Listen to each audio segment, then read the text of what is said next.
হে আল্লাহ, আমার দুশ্চিন্তাগুলোকে শান্তি দিয়ে প্রতিস্থাপন করুন এবং আমার উদ্বেগকে স্বস্তি দিয়ে প্রতিস্থাপন করুন, আর আমার রাগকে সন্তুষ্টিতে এবং আমার ভয়কে প্রশান্তিতে।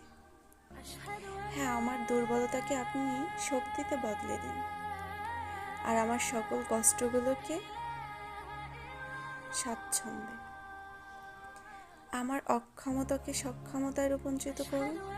হে আল্লাহ, আমাদেরকে এমন দিন দান করুন যেভাবে আমরা ভালোবাসি, এবং এখনকার চেয়ে ভালো পরিস্থিতি, এবং আপনার শক্তি দ্বারা আমাদের উদ্বেগ এবং দুর্দশা প্রস্থান করুন।